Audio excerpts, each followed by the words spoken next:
মাদারীপুরে আন্তর্জাতিক মানব পাচার মামলায় নারীসহ 2 আসামিকে বরগুনা থেকে গ্রেফতার করেছে ডাসার থানা পুলিশ।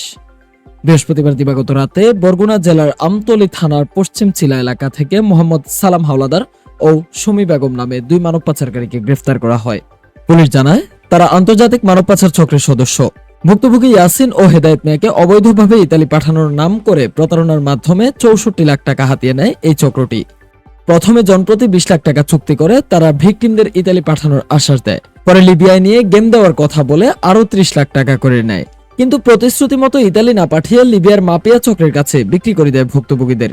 ভুক্তভোগী হাসিনা বেগম বলেন, আমার ছেলে হেদায়েতকে তারা লিবিয়া নিয়ে যায়, মাফিয়ারা আটকিয়ে শারীরিক নির্যাতন করে, আর দালালরা আমাদের কাছ থেকে দফায় দফায় টাকা নিয়েছে। আমি এই দালাল চক্রের বিচার চাই। ব্যাংকের মাধ্যমে নিছে নিয়া এরপর কয় মাফিয়া গোদারে বেশি হালাইছে 20 লক্ষ টাকা। হেরা ওই সুমি আর হইল যে ফিরুজ গাজী আর হইল যে আপনার সালাম, এই 4 জনে আইয়া তার এই 20 লক্ষ টাকা নিয়ে এরপর হ্যাগো লাগে কোনো যোগাযোগ নাই, মোবাইল বন্ধ। চাই সুস্থর বিচার চাই। এই ঘটনায় ভুক্তভোগী হাসিনা বেগম মানব পাচার দমন বিশেষ ট্রাইব্যুনালে মামলা দায়ের করেন। মামলার তদন্ত শেষে ডাসার থানা পুলিশ অভিযান চালিয়ে 2 আসামিকে গ্রেফতার করে শুক্রবার সকালে আদালতে প্রেরণ করে। এ ব্যাপারে ডাসার থানা ওসি শেখ মোহাম্মদ এহতেশামুল ইসলাম বলেন, মানব পাচার মামলায় একজন নারী সহ 2 আসামিকে গ্রেফতার করে আদালতে পাঠানো হয়েছে। বাকি আসামিদের গ্রেফতারের অভিযান অব্যাহত রয়েছে।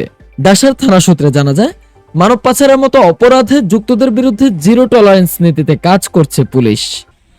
লিবিয়া নেবে, লিবিয়া নেওয়া কইয়া 20 লক্ষ টাকা, প্রথম 10 লক্ষ টাকা বাড়িতে বসে নেয়, পরে বিভিন্ন অ্যাকাউন্টে নেয় 31 লক্ষ, পরে মাফিয়ার কাছে বিক্রি কইরা আবার নেছে 20 লক্ষ। এখনও ছেলের খোঁজ নাই, আমরা এর সুষ্ঠু বিচার চাই। আমার অনেক ভাই ব্রাদার এই দালালের মাধ্যমে বিভিন্নভাবে প্রতারিত হইতেছে এবং নিশ্চয় যেতেছে। আমি চাইতেছি এই বাংলাদেশের দালাল মুক্ত হোক এবং লোকজন যদি বিদেশে যায় কর্মসংস্থানের জন্য, সেটা যেন সরকারের মাধ্যমে যায় এবং সরকার এই ব্যাপারে যেন পদক্ষেপ নেয়। আমার ছেলে আর আমার একটা ভাই, মানে মামাতো ভাই, এই 2জন লোক 40 লাখ টাকা কন্ট্রাক্ট করিয়া ইটালি নিয়ে পৌঁছে দিব, কন্ট্রাক্ট করে দিছি। নেওয়ার পরে 2জনে ফিরোজ গাজী আর হইল যে সালাম, ওরা 2জনে ইয়া আমার বাইক থেকে 10 লাখ টাকা নেয় আর পাসপোর্ট নেয় 2জনের।